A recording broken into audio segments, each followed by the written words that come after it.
to you. Was it a great summer? Awesome summer. It was, and I feel this cool, crisp air, but we've got a little sun. Now the wind's blowing and the leaves are falling. I see this happening. It's here, isn't it? Yes, it is. So Buckeye Lake for Tomorrow has some tips for property owners to help continue the water quality project that Buckeye Lake for Tomorrow is working on. Tell us more about that.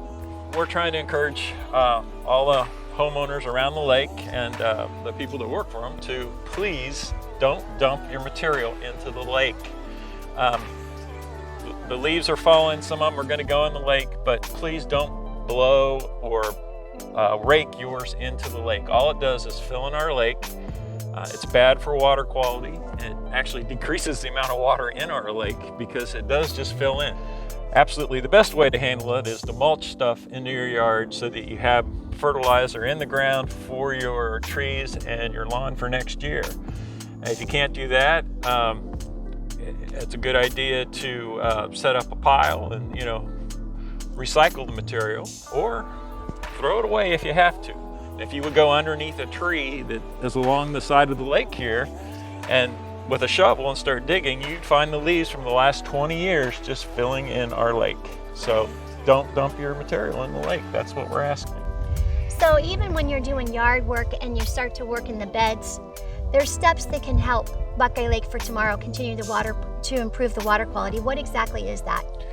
Well, we just don't want the material that you're taking out of the gardens when you're trimming back and cutting things down going into the lake. They're full of nutrients. Basically, if you dump them in the lake, not only does it fill the lake in, but it throws nutrients in the lake that feed the algae. And so we want to avoid that. Either recycle the material, create a mulch pile, or throw it away, but don't throw it in the lake. I feel like I've seen geraniums deadheaded and just floating down the lake before. It seems like it's a pretty common thing, isn't it? Unfortunately. And the same with grass trimmings. I mean, there's some people that, that last run, they run along the shoreline and they dump all that stuff in the lake. And it's really not good for the lake. It just adds nutrients into the lake that feed the algae, and it also fills the lake in. As I said, our lake has a low oxygen level and stuff does not decompose. So you're filling in the lake and you're adding nutrients for the algae. Two bad things. Right, so just if everybody just helps just a little bit, this one small step, the overall improvement of the lake is dramatically increased, isn't it? That's correct. Mm-hmm. I just really enjoy doing these videos with you, and what a beautiful day. Beautiful day. As we sit here and look at the water, I'd have to be remiss in not recognizing the recent loss for Buckeye Lake for Tomorrow. You just recently lost our founder, George O'Donnell. Yeah, George was one of our original founders, and he worked with Buckeye Lake for Tomorrow for over 10 years.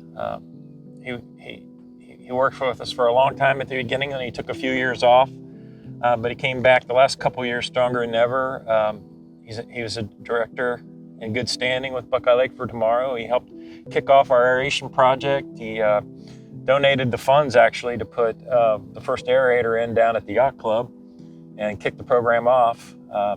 He's a good all-around guy, did a lot of great things for the lake. He also a member of the board of Buckeye Lake.